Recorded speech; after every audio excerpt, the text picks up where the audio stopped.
ক্রীড়ার মাধ্যমে তরুণ সমাজকে মাঠমুখী করার অঙ্গীকারে অনুষ্ঠিত হলো পিপিয়া পশ্চিমপাড়া মিনিবার ফুটবল টুর্নামেন্ট 2025। বিপুল দর্শক সমাগমে পিপিয়া পশ্চিমপাড়া ঈদগাহ মাঠে অনুষ্ঠিত হয় এই টুর্নামেন্টের গ্র্যান্ড ফাইনাল ম্যাচ।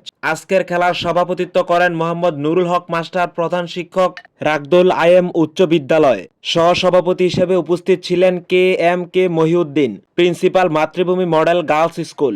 প্রধান অতিথি হিসেবে উপস্থিত ছিলেন আবু তালেব মোহাম্মদ মঞ্জুর মোর্শেদ, মেরিন ইঞ্জিনিয়ার ও চিফ ইঞ্জিনিয়ার। বিশেষ অতিথি হিসেবে উপস্থিত ছিলেন মোহাম্মদ আবুল খায়ের, ইতালি প্রবাসী ও সমাজসেবক।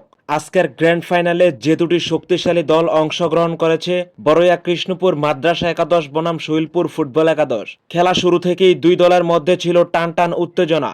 মাঠে একের পর এক আক্রমণ ও প্রতি আক্রমণে দর্শকদের করতালি ও উচ্ছ্বাসে মুখরিত হয়ে ওঠে গোটা মাঠ। নির্ধারিত সময়ে কোনো দল গোল করতে না পারায় ম্যাচটি গড়ায় টাইব্রেকারে, যেখানে শৈলপুর একাদশ অসাধারণ দক্ষতায় দুইটি গোল দিয়ে জয়লাভ করে। খেলা শেষে অতিথিবৃন্দ খেলোয়াড়দের গলায় মেডেল পরিয়ে দেন এবং পরবর্তীতে রানার্স আপ দলের হাতে তুলে দেন রানার্স আপ ট্রফি ও চ্যাম্পিয়ন দলের হাতে চ্যাম্পিয়ন ট্রফি তুলে দেন। বিজয়ী দলের হাতে প্রধান অতিথি তুলে দেন আকর্ষণীয় পুরস্কার, একটি 32 ইঞ্চি এলইডি টেলিভিশন। পুরস্কার গ্রহণের মুহূর্তে খেলোয়াড়দের মুখে ফুটে ওঠে হাসি, দর্শকদের করতালিতে মুখরিত হয় গোটা মাঠ। পিপিয়া পশ্চিমপাড়া ফুটবল একাদশের আয়োজকদের অক্লান্ত পরিশ্রম ও ত্যাগের ফলে আজকের এই গ্র্যান্ড ফাইনাল সফলভাবে সম্পন্ন হয়েছে।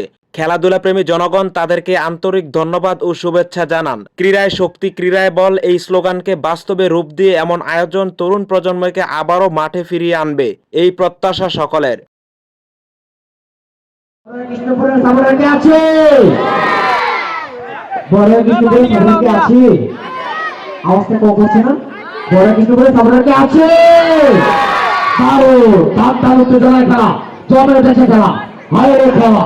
দারুণ খেলা 5 নম্বর জার্সি আসন বসন করে ইলেভেন্স বদলিয়া ফুটবল একাডেমির দৈনিক খেলা 5 নম্বর জার্সি আসন বসন করে কাটি সুন্দর করে সেখানে মহিউদ্দিন, কিন্তু না, বাধার সম্মুখীন।